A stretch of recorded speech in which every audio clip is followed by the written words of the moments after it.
बिहार चुनाव की लड़ाई इस बार सिर्फ एनडीए बनाम महागठबंधन तक सीमित नहीं है।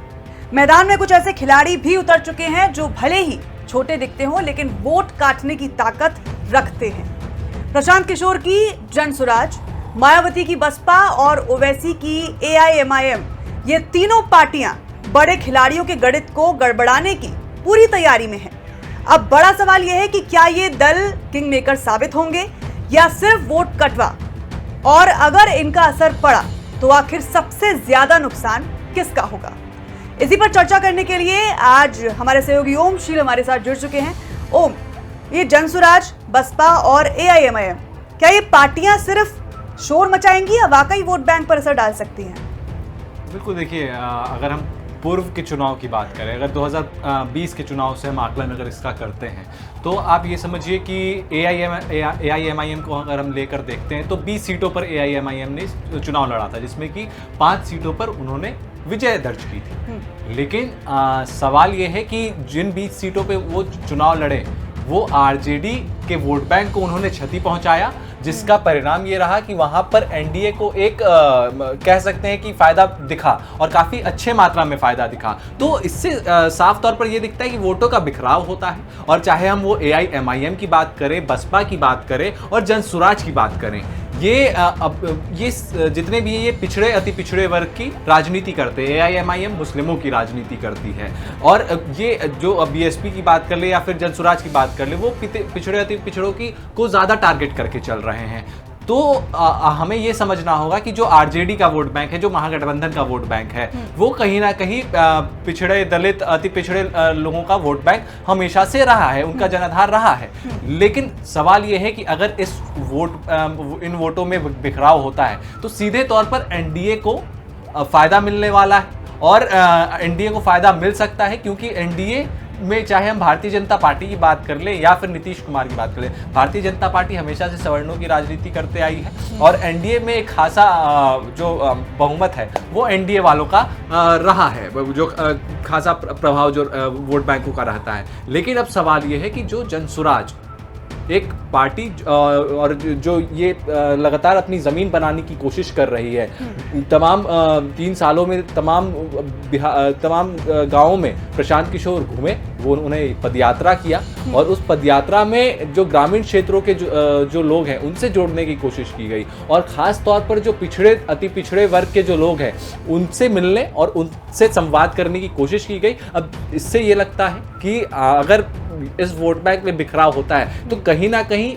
महागठबंधन के लिए ये काफी बड़ा चुनौती हो सकता है। बिल्कुल, लेकिन इस बात को मानने से इनकार नहीं किया जा सकता कि कहीं ना कहीं सवर्ण एनडीए से नाराज हैं, क्योंकि बीजेपी नीतीश कुमार के नेतृत्व में जो है चुनाव लड़ रही है। तो क्या इसका फायदा जनसुराज को या प्रशांत किशोर को नहीं मिल सकता?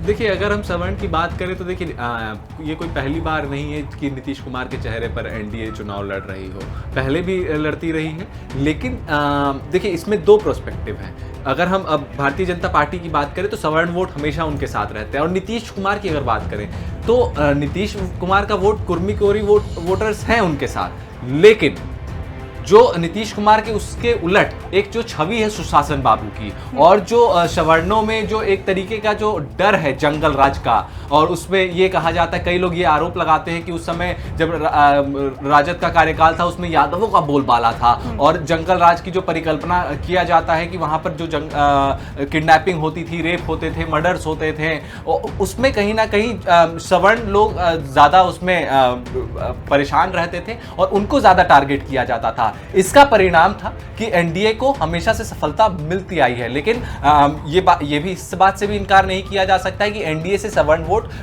कई नाराज चल रहे हैं। नाराजगी की वजह कई सारे हैं। अगर हम शाहाबाद की ही बात कर लेते हैं अंजलि, तो शाहाबाद एक ऐसा बेल्ट है कि वहां पर सवर्ण निर्णायक भूमिका में रहते हैं, भूमियार निर्णायक भूमिका में रहते हैं। लेकिन वहां पर कई वर्षों से भारतीय जनता पार्टी हो या फिर जेडीयू हो, उनका जनाधार उस पूरे शाहाबाद की सीट पर कम होता जा रहा है। चाहे हम वो काराकाट के क्षेत्र की बात कर ले, रोहतास की क्षेत्र की बात कर ले, ठीक है, और उससे जो सटे हुए औरंगाबाद और आरा का भी कुछ बेल्ट जो आ जाता है, तो वहां पर कहीं ना कहीं नाराजगी है एनडीए को लेकर, क्योंकि ये नाराजगी हमें 2024 लोकसभा चुनाव में भी देखने को मिली थी अंजलि, कि जब पवन सिंह जो कि निर्दलीय चुनाव लड़ते हैं काराकाट से, वो उपेंद्र कुशवाहा को वहां से हरा देते हैं। तो और साथ ही साथ जितने भी शाहाबाद के जो सीट थी, यहाँ तक कि आर.के. सिंह जो कि आरा से सांसद हुआ करते थे, पूर्व केंद्रीय मंत्री भी रह चुके हैं, वो सीट काफ़ी मजबूत मानी जाती थी, वो भी आरा लोकसभा सीट से हार गए। और माना यह गया कि पवन सिंह का एक प्रभाव पड़ा और एक नाराज़गी एनडीए के प्रति और भारतीय जनता पार्टी के प्रति इस 2024 लोकसभा चुनाव में देखने को मिली थी। अब प्रशांत किशोर के जन स्वराज की अगर बात की जाए तो बिहार में कितना जनाधार है इनका, वाकई कोई जमीनी सच्चाई भी है या सिर्फ मीडिया हाइप है?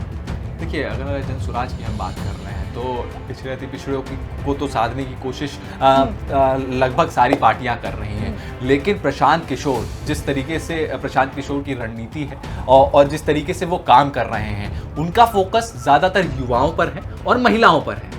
और युवा और महिला को फोकस अब इस बार तीनों गठबंधन, सारी पार्टियां कर रही हैं, दोनों गठबंधन कर रहे हैं जो प्रमुख गठबंधन है, और जनसुराज कर ही रही है। लेकिन अब सवाल यह है कि जो महिला का वोट बैंक हमेशा से रहा है और अधिकतर जो युवाओं का वोटर जो रहे हैं, युवा वोटर्स जो रहे हैं, उनका जो रुख रहा है वो एनडीए के पक्ष में रहा है। लेकिन इस बार की जो राजनीति है, इस बार का जो चुनावी माहौल है, इस बार के चुनावी माहौल में तीनों मतलब सारी पार्टियां युवा और महिलाओं की राजनीति कर रहे हैं। इस बार वोटों का बिखराव होगा। अब वोटों का बिखराव होता है तो फायदा किसको मिलेगा, ये एक बहुत बड़ा सवाल है, क्योंकि अगर बीएसपी अपनी कैंडिडेट उतारती है तो बीएसपी पिछड़े अति पिछड़ों पर क्षति पहुंचाएगी, जिससे कि महागठबंधन को नुकसान होगा, और अगर वोट बढ़ता है तो एनडीए को फायदा हो सकता है। वहीं अगर हम जनसुराज की बात कर ले, युवा और महिलाओं की अगर बात कर ले, तो अगर वोटों का बिखराव ऐसे होता है तो स्वाभाविक तौर पर अब आने वाला समय बताएगा कि किसको फायदा मिलेगा, युवा और महिलाओं पर। क्योंकि ये सवाल इसलिए भी, इसमें प्रश्न चिन्ह इसलिए भी है अंजलि कि तीनों पार्टियां युवा और महिला की बात कर रही, लेकिन आखिर जनाधार जो युवा और महिला का है, एक मुश्त किसके पास जाता है, या फिर इसमें बिखराव होगा, ये एक बहुत बड़ा सवाल है। क्योंकि प्रियंका गांधी पहुंचती हैं बिहार, वहां पर महिलाओं के लिए तमाम योजनाओं के दावे और वादे किए जाते हैं कि 3 डिसमिल जमीन से लेकर 5 डिसमिल जमीन तक दिया जाएगा। बहरहाल वो भी SC ST और EBC महिलाओं को फोकस करके बनाया जा रहा है। तो कहीं ना कहीं महिलाओं के साथ साथ जो पिछड़े वर्ग के लोग हैं, उनको साधने की भी कोशिश तमाम पार्टियों द्वारा किया जा रहा है। अब AIMIM और बसपा जैसी जो पार्टियां हैं, क्या इनकी मौजूदगी मुस्लिम और दलित वोटों में बिखराव का कारण बन सकती है? क्या सोचते हैं इस बारे में? बिल्कुल, क्योंकि देखिए मैंने पूर्व का भी आपको जिक्र किया कि 2020 का चुनाव ले लें आप, या फिर 2024 का चुनाव ले लें, 2020 का विधानसभा और 2024 का लोकसभा, जिस तरीके से, और AIMIM पर एक टैग भी हमेशा से रहा है कि वो बीजेपी की बी टीम है। लेकिन बहरहाल इस बार उन्होंने तमाम पत्र AIMIM वालों ने लिखा लालू प्रसाद यादव को, और तेजस्वी यादव से मिलने की कई बार कोशिश की गई, लेकिन तेजस्वी यादव ना ही समय दिए और ना ही मुलाकात हुई, और गठबंधन वो करना चाह रहे थे लेकिन गठबंधन सफल नहीं हो पाया। तो अब सवाल ये है कि क्या एनडीए, माफ कीजिएगा, जो AIMIM है वो वोट अगर काटती है आरजेडी का, क्योंकि अगर मिलकर चुनाव लड़ते तो कहीं ना कहीं महागठबंधन को एक फायदा मिल सकता था। लेकिन तेजस्वी यादव को डर इस चीज का भी है कि जो यादव वोट बैंक है वो कहीं जाति से हटकर धर्म पर ना वोट दे दे, अगर AIMIM उनके पाले में आता है तो कहीं ना कहीं ये जो राजनीतिक चक्र जो बना हुआ है, उसको साधने की कोशिश अपने अपने तरीके से सारे लोग कर रहे हैं। अब रहा बात बीएसपी का, बीएसपी मायावती पिछड़े अति पिछड़े वर्ग की राजनीति करती हैं वो, और वोट बैंक का खासा प्रभाव रहा है, लेकिन बिहार में उनकी जमीन इतनी मजबूत नहीं है। वो वोट काटने में 2000-4000 वोट काटने में वो भले सफल हो सकती हैं, अब बीएसपी भले सफल हो सकती है, लेकिन एक निर्णायक भूमिका या फिर कोई पार्टी में कोई सीट जीत कर लाना, वो अभी थोड़ा सा संशय उस पर बना हुआ है। अब ये बताइए कि अगर जरूरत पड़ी, यानी अगर तीनों पार्टियों को ही बहुमत नहीं मिलता है और कुछ विधायक जीत जाते हैं, तो फिर ये पार्टियां किसके साथ जाएंगी? एनडीए के साथ, महागठबंधन के साथ, या फिर किसी तीसरे मोर्चे का सपना देखेंगी? देखिए बिल्कुल ये काफ़ी वाजिब सवाल है, और अगर इस तरीके की चीज़ें होती हैं तो आपको मैं बताया जो AIMIM की जो बात हो रही थी RJD से, तो अभी RJD वाले क्यों नहीं शामिल कर रहे हैं? आखिर मुस्लिम वोट बैंक तो उनका भी, अगर AIMIM अगर साथ आ जाती है तो एक और खासा प्रभाव पड़ सकता है मुस्लिम वोट बैंक पर। लेकिन वो ये चाहते हैं कि अगर AIMIM 5 सीट 7 सीट जैसे कि पिछले विधानसभा चुनाव में 2020 में 5 सीटों पर विजय हुई थी AIMIM की, तो अगर इस बार 5-7 सीट वो ले आते हैं और निर्णायक भूमिका में रहते हैं, किंग मेकर की भूमिका में रहते हैं, तो प्री पोल अलायंस नहीं, पोस्ट पोल अलायंस हो सकता है उनका। यानी जब चुनाव वो जीत जाएंगे, जब चुनाव का नतीजा आ जाएगा तो गठबंधन और हो सकता है AIMIM और क्या RJD और कांग्रेस का। अब सवाल यहाँ पर ये होता है क्या BSP किसके साथ जाएगी? ये प्रश्न चिन्ह, अगर BSP कोई सीट जीतती है तो वो किसके साथ जाएगी? ये प्रश्न चिन्ह इसलिए बढ़ा है क्योंकि जिस तरीके से मायावती इनएक्टिव हुई है पॉलिटिक्स में, कहा यह जाता है कि भारतीय जनता पार्टी का दबाव है, तमाम तरीके की राजनीतिक गलियारों में खबरें हैं, तो अब वो किसके पाले में जाएंगी, ये एक बहुत बड़ा सवाल है।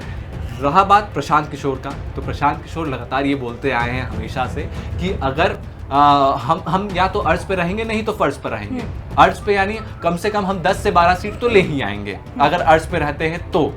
और उन्होंने वो ये भी कहते रहे हैं कि अगर 10-12 सीट लेकर आएंगे तो मैं अपने सारे विधायकों को बोल दूंगा, हम अपने सारे विधायकों को बोल देंगे कि आप स्वतंत्र हैं, आपको जहां जाना है वहां जाइए, फिर से 5 साल हम मेहनत करेंगे।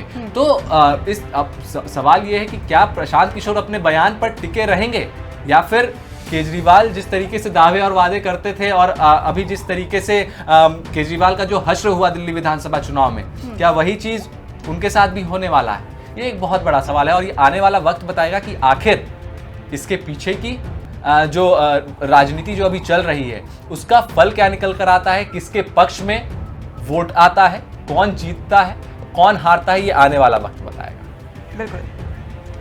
बिहार चुनाव 2025 में एनडीए और महागठबंधन आमने सामने तो हैं, लेकिन जन स्वराज, AIMIM और बसपा जैसे खिलाड़ी इस मुकाबले को और पेचीदा बना रहे हैं। अब सवाल यह है कि क्या ये छोटे दल बिहार के चुनावी समीकरण को नया मोड़ देंगे या फिर साबित होंगे सिर्फ एक तुक्का? यही तय करेगा असली खेल, और इसी पर रहेगी हमारी नजर। अगली बार फिर मिलेंगे एक नए मुद्दे के साथ और पूछेंगे क्या ये तीर है या फिर तुक्का। तो दोस्तों, ये थी आज की सियासी बातचीत। अब फैसला साफ है, जो चला निशाने पर बैठा वो था तीर, और जो बेकार हवा में उड़ गया वो निकला तुक्का। यही है बिहार की सियासत का असली खेल, तीर या तुक्का। हम कल फिर मिलेंगे नेताओं के नए दांव और नए जमूलों के साथ। तब तक देखते रहिए, पूछते रहिए और सोचते रहिए, आपके हिसाब से कौन सा बयान है तीर और कौन सा तुक्का। और जुड़े रहिए YBN बिहार के साथ। नमस्कार।